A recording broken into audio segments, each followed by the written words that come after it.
Did Leonor's fiancé break royal protocol?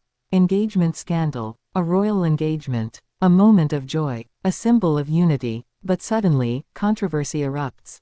Whispers turn to headlines. Smiles hide tension. Did Leonor's fiancé truly break royal protocol? Or is this a storm built on shadows? The announcement of Princess Leonor's engagement was meant to be flawless. Spain's heir, stepping into a future not just of monarchy but of love. Her fiancé, a crown prince himself, by her side, completing the perfect story. The world celebrated. Yet within days, murmurs began. A gesture. A comment. A moment caught by cameras. Was it love expressed too openly, or a breach of royal code?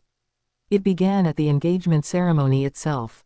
Cameras rolled as Leonor and her fiancé exchanged glances, smiles, and quiet words. But then, an embrace, longer than tradition allowed. A kiss on the cheek, too casual for such a setting. For most couples, harmless. For royalty, explosive. The protocol is clear. Public displays of affection are to be restrained, measured, symbolic. And yet, here was a future consort breaking centuries of etiquette with one affectionate act. The reaction was immediate. Some gasped. Others cheered. For many, it was refreshing, a glimpse of real love in a world often bound by rigid rules. But for royal traditionalists, it was scandal. Newspapers splashed the moment across their covers. Commentators asked, had Spain's future queen allowed romance to overshadow responsibility? Had her fiancé failed to respect the gravity of his role? And this was not the only incident. At a reception following the announcement, Leonor's fiancé reportedly spoke out of turn, addressing guests with warmth but also a hint of informality. He placed a guiding hand on Leonor's back as they entered the hall, a gesture ordinary for couples, but strikingly unusual in a royal setting where order of precedence is strictly observed. Was it confidence, or ignorance? A modern prince breaking free, or a misstep in the most watched engagement of the decade? The palace, as always, remained silent. No official comment. No denial. Only carefully staged photographs released in the days after, showing the couple serene, composed, and perfectly aligned. Yet the silence itself spoke volumes.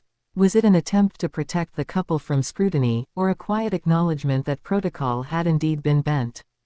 To understand why this moment mattered, we must look deeper into the weight of tradition. Royal protocol is not mere formality.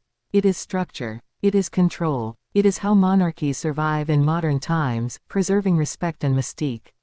Every bow, every glance, every word is choreographed. To step outside that choreography is to invite questions. Questions about discipline. Questions about readiness. Questions about whether love, in its raw form, can truly coexist with the demands of a crown. And yet, the world is changing. Younger royals, William and Kate, Frederick and Mary, even Felipe and Letizia, have all, at times, pushed against the rules. Small acts of affection, honest words, simple humanity breaking through the performance of monarchy. Could Leonor's fiancé simply be continuing that evolution? Could this so-called scandal be less about rebellion, and more about authenticity? Still, beneath the surface, tension simmers. Within Spain, opinions are divided. Supporters hail the moment as proof that Leonor is choosing love, not just duty, that her fiancé dares to show devotion publicly, even in the face of scrutiny. Critics, however, see danger.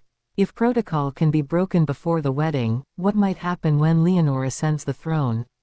Will tradition erode? Will respect falter? And what of Leonor herself? In the images, her expression reveals little. She smiles, yes, but is it pride in her fiancé's boldness, or quiet worry at the storm brewing? Those who know her speak of discipline, of years of preparation for her role. Yet they also speak of warmth, of a young woman who has always valued truth over image. Did she encourage this break from formality, or was she caught in the moment like everyone else? As the debate rages, curiosity deepens. Was this a one-time lapse, or the first glimpse of a new royal style? Behind closed doors, are advisors counseling restraint, or are they accepting that the old rules no longer fit the world Leonor will inherit? And most of all, what does this mean for the wedding itself? Will tradition dominate, or will love write its own script? The story continues to unfold. Every appearance of the couple is now watched, dissected, magnified. Each touch, each glance, each word is weighed against centuries of precedent. Some say the monarchy's strength lies in preserving distance. Others argue its survival depends on becoming relatable. And in the center of it all stands Leonor, torn between her duty as Spain's future queen and her heart as a young woman in love.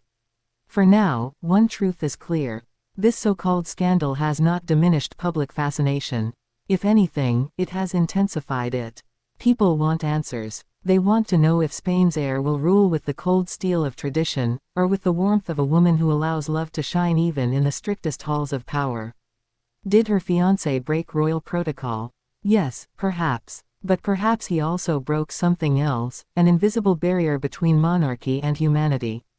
And perhaps, just perhaps, that is exactly what the world needs. Because in the end, the crown may command respect, but it is love that captures hearts. And today, Spain is watching not only a future queen, but a couple daring to balance both.